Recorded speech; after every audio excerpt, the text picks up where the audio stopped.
सांगू शकत नाही, मी तुम्हाला याच्या आधी दोनदा सांगितलंय. आणि जे मी प्रश्न विचारलेत की हे सोडून तुम्ही मला सांगा की काय अनार्की केली, त्याचं मी तुम्हाला उत्तर देते.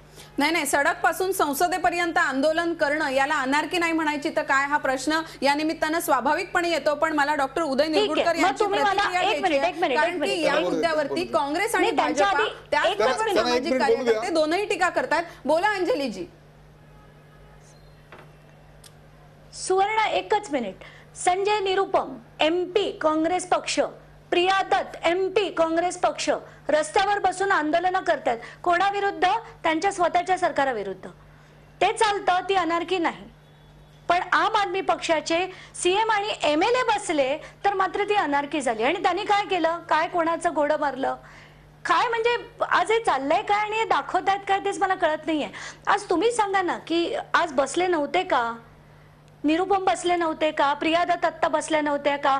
15% बिलं कमी व्हावीत म्हणून ते 4 दिवस उपोषणावर बसले होते. ती अनार्की नाही. कुठल्याही मीडिया चॅनल अंजलीजी, दुसऱ्यांच्या चुका दाखवून आपल्या चुकांचं समर्थन आपण कसं काय करू शकतो मला काही कळत नाहीये. उदय सर, तुम्हाला हे सगळं पटतंय? तुम्ही स्वतः एकीकडे म्हणता अंजलीजी, उदय सर, तुम्ही मला सांगा, तुम्हीच म्हणता नेहमी की लोकशाहीत कुठेही प्रोटेस्ट करणं हे कायदेशीर आहे. मग प्रोटेस्ट केली, कुठेही काय बोंबाबोंब केली, तोडफोड केली, बसेस जाळल्या, काय केलं आम आदमी पक्षाने? नाही नाही, विरोधकांनी सुद्धा आता विधानसभेमध्ये जे महत्त्वाचे मुद्दे उपस्थित केले की तुम्ही म्हणालात माईक तोडला, नक्कीच निषेधार्ह आहे. अशा प्रकारे सभागृहाचं कामकाज अंजलीजी, संविधानाची मोडतोड केली याचं दुःख अरविंद केजरीवाल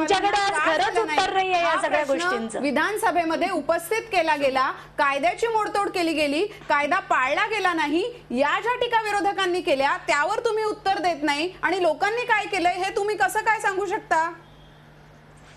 टीका नाही नाही, ते टीका म्हणतात. काय टीका केली? म्हणजे टीका करायला कोणी कोणावर काही टीका करू शकतात, पण त्याचा अर्थ ती टीका योग्य आहे की नाही हे तुम्ही मला सांगा ना. मी तुम्हाला 2 उदाहरणं दिली, त्यात काय योग्य आणि काय अयोग्य तुम्ही मला सांगा. नाही नाही, तुम्ही थेट उत्तर देत नाही आहात. मला विश्वंभर चौधरी यांच्याकडे जायचंय. सर, तुम्ही ऐकताय बऱ्याच वेळ कशा प्रकारे समर्थन केलं जात आहे आपल्या कृत्याचं. हे कायद्याच्या चौकटीत बसतं का आणि हे संविधानामध्ये बसतं का?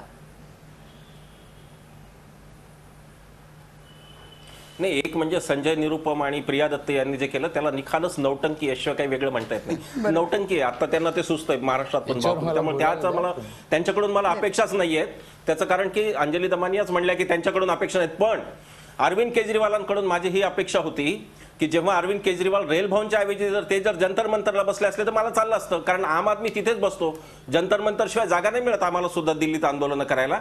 पण मग जेव्हा अरविंद केजरीवालांचं विधान येतं की मैं दिल्ली का मुख्यमंत्री हूं, जहां चाहे बैठूंगा, त्याच्या पुढच्या श्रेणीत हे असतं की मैं दिल्ली का मुख्यमंत्री हूं, जो चाहे करूंगा. त्याला आक्षेप आहे. आंदोलनाला आक्षेप नाही. आंदोलनाची जागा निवडणं, प्रजासत्ताक दिनाच्या आधी रेल भवनच्या समोर करणं, देशाचं चित्र काय जाईल जगापुढे याचा विचार न करता हा पोरकटपणा आहे. आणि म्हणून आंदोलनाला ऑब्जेक्शन नाही. आंदोलन जंतर मंतरवर करा, रामलीलावर डेसिग्नेटेड जागा आहेत ना.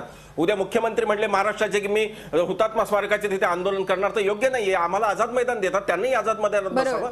तेव्हा मुख्यमंत्री आणि जनता हे वेगळं नाही. हा मुद्दा आहे. अनार्कीचा जो मुद्दा आहे तो त्या अंगाने आहे. अंजलीजी, आता त्यांनी जो मुद्दा मांडला, मला उत्तर देऊ द्याल? बरोबर आहे, पण मला याला जोडून तुम्हाला विचारायचं आहे, तुम्हाला जंतर मंतरवरती परवानगी नाही नाही, जंतर मंतरवर तुम्हाला परवानगी, तुम्ही मला 100 प्रश्न विचारा, मला याचं उत्तर देऊ दे फक्त. बोला बोला तुम्ही. नाही, आता जे ते म्हणाले त्याचं मला पहिलं उत्तर असं द्यायचं होतं की CM काय थेट रस्त्यावर उगाच जाऊन नाही बसले. CM गेले होते आधी LGना भेटायला. LGना सांगितलं की हे जे 3 लोक होते, पोलिसातले लोक होते, त्यांनी या चुकीच्या गोष्टी केल्यात, मी तुम्हाला त्यांचं सस्पेन्शन रिक्वेस्ट करतो. त्यांनी सस्पेन्शन रिक्वेस्ट केलं. आता एक CM एक होम मिनिस्टर कडे जातो, एक CM एक LG कडे जातो. कायद्याने काय व्हायला हवं? ताबडतोब सस्पेंड करायला हवं, त्यांची इन्क्वायरी व्हायला हवी. इन्क्वायरी झाली तर त्यांना टर्मिनेट करायला हवं, नसेल जर चुकीची काही गोष्ट त्याच्यात तर त्यांना रिइन्स्टेट करायला हवं. पण LGने काय उत्तर दिलं की मी इन्क्वायरी करणार नाही, सस्पेंड करणार नाही, ट्रान्सफर करणार नाही. हे झाल्यानंतर त्यांच्याकडे कुठला मार्ग नव्हता. नाही, आता दुसरी गोष्ट तुम्ही मला सांगा, महाराष्ट्रातल्या CM बद्दल ते म्हणाले आता बसतो ना, सांगते ना, मी सांगते ना, त्याचंही उत्तर देते. तुम्ही मला सांगा, आता सेक्शन 144 पूर्ण मुंबईत आहे, कायद्याने आहे, मग आता मला सांगा 26 जानेवारीला आत्ताच जे फंक्शन मरीन ड्राईव्हवर केलं गेलं सीएमनी केलं ते कुठल्या कायद्याने कुठल्या कोर्टाची परमिशन घेतली पण सीएमनी सांगितलं अंजली जी जंतर मंतरवरती परवानगी असताना सुद्धा तुम्हाला रेल भवन आणि मुख्यमंत्री कसाही मी वापर करीन मी अनारकी नाही तर काय तुम्हाला जंतर मंतरवर परवानगी होती तरी तुम्ही तिथे बसला नाही तुम्हाला रेल भवन समोर बसायचं होतं या अट्टहासाला सर्वसामान्यांनी काय म्हणायचं सुवर्णा तुम्हाला कदाचित माहित नसेल ते चालले होते रस्त्यात ना त्यांना तिथे अडवलं गेलं आणि बॅरिकेड्स घातले गेले त्यामुळे ते तिथे थांबले हे लाईव्ह टेलिकास्ट दाखवलेला आहे जंतर मंतरवर परवानगी असताना सुद्धा रेल भवन समोर अट्टहास करण्याचा अट्टहास जो आहे तो अरविंद केजरीवालांनी केला मैं मुख्यमंत्री हूं मैं जहां चाहूं प्रोटेस्ट कर सकता हूं हे त्यांचे वाक्य होते यावर टीका झाली होती या संपूर्ण मुद्द्यांवरती आपल्याला बोलायचं आहे आताच्या चर्चेचा मुद्दा हा जनलोकपालाचा आहे आणि जनलोक ज्या पद्धतीने दिल्लीच्या विधानसभेत मांडण्यात आलं यावरती काँग्रेस आणि भाजप आणि त्याचबरोबर सामाजिक कार्यकर्त्यांनी सुद्धा टीका केलेली आहे कायद्याचा भंग झाला कुठेतरी संविधानाचं पालन झालं नाही अशी टीका या निमित्तानं अरविंद केजरीवालांवर होते आणि त्या निमित्तानं त्यांच्या अनारकीची सुद्धा चर्चा होते या संपूर्ण विषयावर ही चर्चा अशीच सुरू राहणार आहे पण आता वेळ झाली एका ब्रेकची मला हे पटत नाही म्हणजे अशासाठी नाही की मी काँग्रेस आणि भाजप वागतं ते योग्यच असं मी म्हणतो मी असं म्हणणार नाही कधीच काँग्रेस आणि भाजपाने काय सत्यानाश केला तो सगळ्यांच्या समोर आहे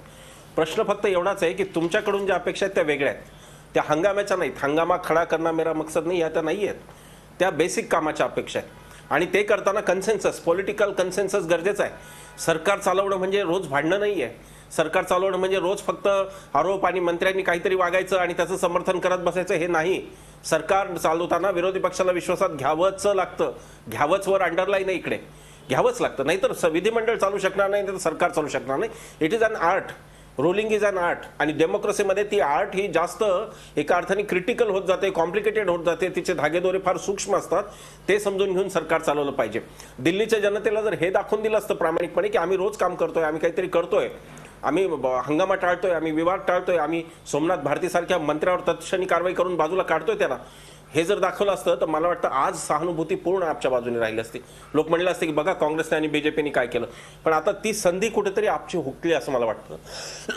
अंजलीजी सरकार बोला यांना सत्ता दिली यांना संधी दिली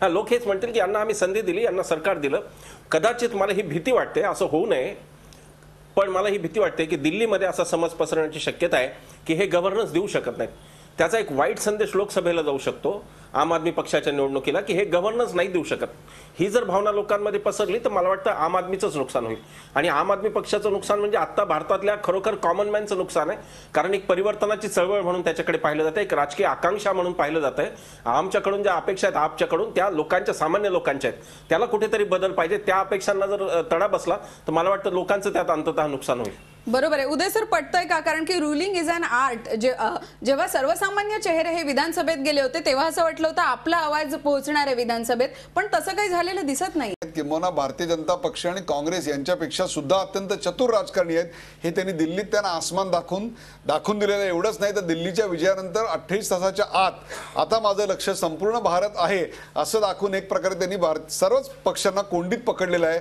आणि त्यांची जी इलेक्शनियरिंग मॅनेजमेंट आहे ते किती अफलातून हे आपण दिल्लीच्या निवडणुकांमध्ये पाहिलेले आहेत सवाल असा आहे की ते हे सगळं का करतायत आता जो मुद्दा विश्वभर मांडतायत की त्यांना निवडून दिलेलं आहे त्यांनी गव्हर्न करावं त्यांनी राज्य करावं त्यांनी सुशासन करावं या करताच त्यांना निवडून दिलेलं आहे हे असं असताना सुद्धा त्यांना असं करायची अवदसा का आठवते ते रेल मंत्रालयासमोर नेमके का बसतायत ते जंतर मंतरवर जाऊन का बसत नाहीत मला असं वाटतं की त्यांना हे न कळण्या इतके केजरीवाल काही दूधखुळे नाही आहेत केजरीवाल ह्या सगळ्यांचं काय म्हणतो आपण पाणी जोखलेलं आहे त्यांना बरोबर माहिती आहे कोणत्या वेळेला काय केलं मीडिया समोर काय बोललं की परफेक्ट आपल्याला काय मतं आणि काय प्रसिद्धी मिळतील त्याहीपेक्षा सुद्धा कमीत कमी वेळेत जास्तीत जास्त आपल्याकडे फोकस कसा राहील हे वळणात ते अत्यंत चतुर आहेत हे बरोबर की चूक हा वेगळा मुद्दा आहे पण आत्ताच्या या घडीला लोकसभा निवडणुकाला मुख्यमंत्री असताना तिथं सामोरं जाणे आणि त्यापेक्षा सुद्धा हौतात्म्य पत्करून सामोरं जाणे याच्यामध्ये हौतात्म्य पत्करून सामोरं जाण्याला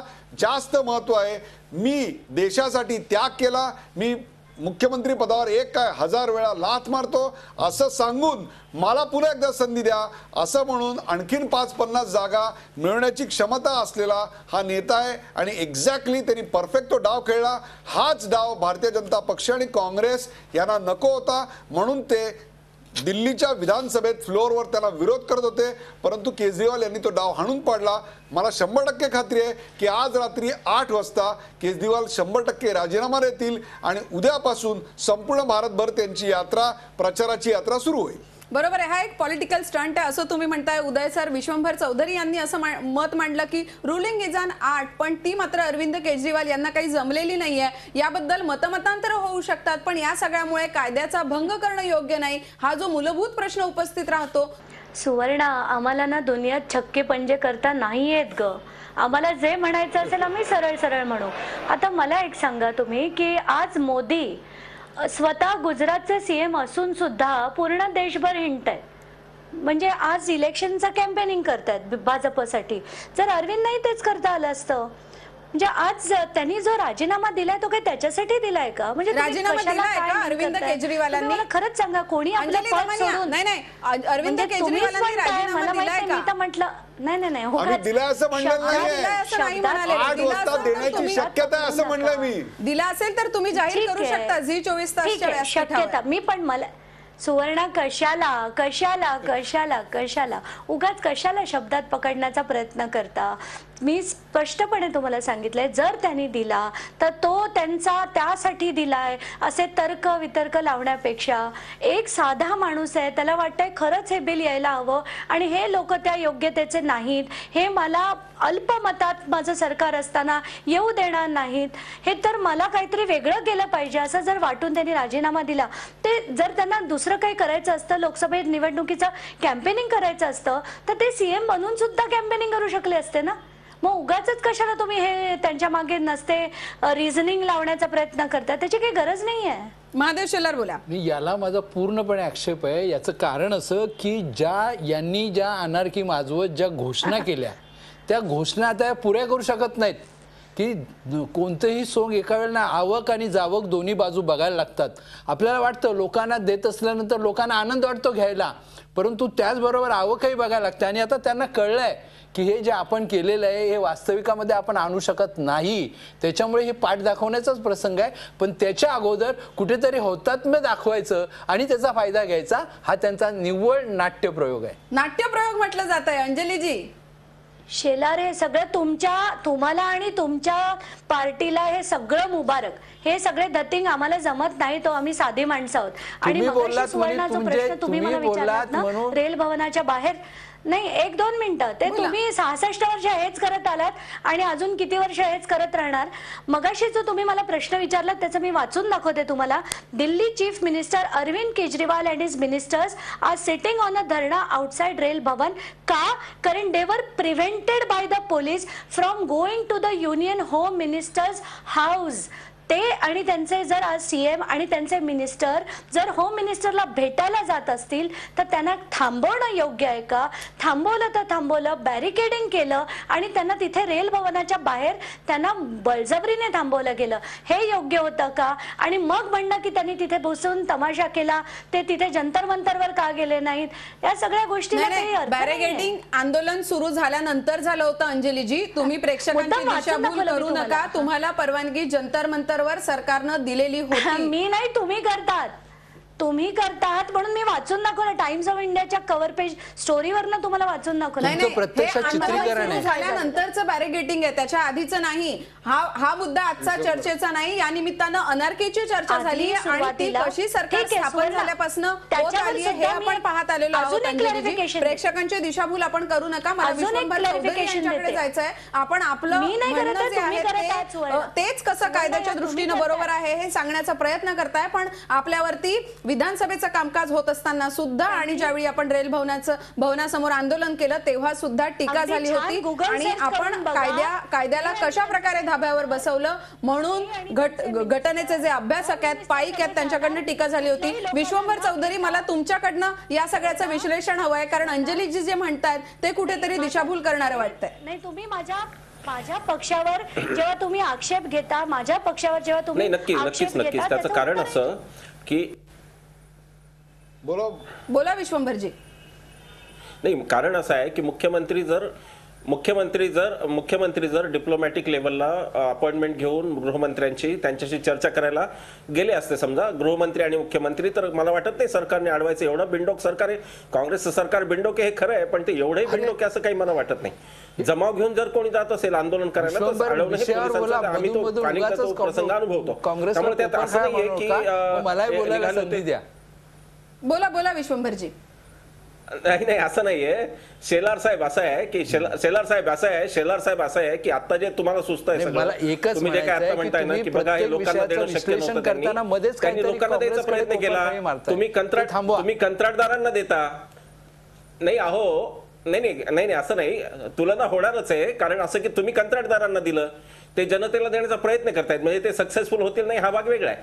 पण तुम्ही तर कंत्राटदारांनाच दिलं ना. सिंचन घोटाळा असो, अगदी काल परवापर्यंत सगळ्या घोटाळ्यांमध्ये तुम्ही फक्त कंत्राटदारांना दिलं. तर कंत्राटदारांचा नफा जर काही जनतेकडे केजरीवाल वळत असेल तर त्याच्यावर काही टीका होण्यासारखं कारण नाही. मुद्दा आपला एवढाच आहे की मुख्यमंत्री जर आंदोलक म्हणून जात असतील तर अडवलं जाईल का नाही, तर त्याचं स्पष्ट उत्तर हो असं आहे. मुख्यमंत्री जर मुख्यमंत्री म्हणून जात असतील चर्चेला तर चर्चेचं निमंत्रण नाकारणं मला काही शक्य नाही वाटत डिप्लोमसीच्या लेव्हलला. मुख्यमंत्र्यांच्या प्रमाणे जर चर्चेला गेले तर ते झालं असतं, पण जमाव घेऊन गेले म्हणून ते अडवलं. त्यामुळे आम्ही तर भेटायला जात होतो, हा कांगाव आहे. त्यावेळी सुद्धा पाहायला मिळाली. विश्वंभरजी, महादेव शेलार, पटकन तुमची प्रतिक्रिया. नाही, अनार्की हे आहेच, मुळातच ते बीजच त्यात आहे की आम्ही काहीतरी सवंग करू आणि त्याच्यातून लोकांची दिशाभूल करणं, वास्तविकता न भोगणं, पाहणं, याला कुठेही मेळ न घालता काहीतरी ही प्रचलित जी व्यवस्था आहे ती कशी खराब आहे आणि आम्हीच कसे खरे आहोत हा दाखवण्याचा प्रयत्न आहे. उदय सर, तुमची प्रतिक्रिया. मला असं वाटतं की दिल्लीच्या रंगमंचावर भारताच्या राजकारणाचा थिएट्रिकल ड्रामा आज लिहिला गेलेला आहे. त्याचा कळसाध्याय 8 वाजता अरविंद केजरीवाल यांच्या प्रेस कॉन्फरन्समध्ये आपल्याला दिसणार आहे. या सगळ्याचा पूर्वरंग हा दिल्लीच्या विधानसभेत लिहिला गेलेला होता. त्याच्या आधीचा तालीम हॉल जो म्हणतो, त्याची रंगीत तालीम म्हणतो, ती आपल्याला रेल भवनच्या बाहेर दिसलेली होती. आम आदमी पक्ष आता संपूर्ण भारतभर जायला मोकळा आहे. आपल्या हौतात्म्याचे गोडवे तो गाणार. आम्ही हे करायचा प्रयत्न केला, 18 पैकी 12 आश्वासनं करायचा प्रयत्न केला, आम्हाला थांबवण्यात आलं. आता जर या देशात कोणाला शुद्ध सरकार हवा असेल तर फक्त आमच्याशिवाय दुसरं कोणीही नाही असं सांगायला अरविंद केजरीवाल आणि आम आदमी पक्ष मोकळे झालेले आहेत. परंतु तुम्हाला ज्या करता निवडून दिलेलं होतं त्या कारणाकरता तुम्ही राजीनामा दिला असता तर गोष्ट वेगळी आहे. परंतु ज्या कारणाकरता तुम्हाला निवडून दिलेलं नव्हतं त्या कारणाकरता तुम्ही आत्ता राजीनामा देताय. काँग्रेस आणि भाजप यांच्यापेक्षा तुम्ही वेगळे आहात हे दाखवायची तुमच्याकडे सुशासन, भ्रष्टाचार मुक्त शासन करून काम करायची संधी होती, ती आज आम आदमी पक्षानं गमावलेली. बरोबर आहे, आपण ही संधी गमावलेली आहे. या संपूर्ण विषयावर बोलण्यासाठी आपल्या बरोबर महादेव शेलार, अंजली दमानिया, विश्वंभर चौधरी, झी 24 तासचे मुख्य संपादक डॉक्टर उदय निरुडकर हे सगळे सहभागी झाले. आलेल्या सर्व मान्यवरांचे आभार. अरविंद केजरीवाल आता राजीनामा देतात का हे पाहावं लागणार आहे. मात्र ज्या पद्धतीने जन लोकपाल बिल हे दिल्लीच्या विधानसभेमध्ये मांडण्याचा प्रयत्न केला गेला त्यामध्ये तांत्रिक चुका राहिल्या आणि यामुळे कायद्याचाच कुठेतरी भंग झालाय की काय. झी 24 तास रहा एक पाऊल पुढे.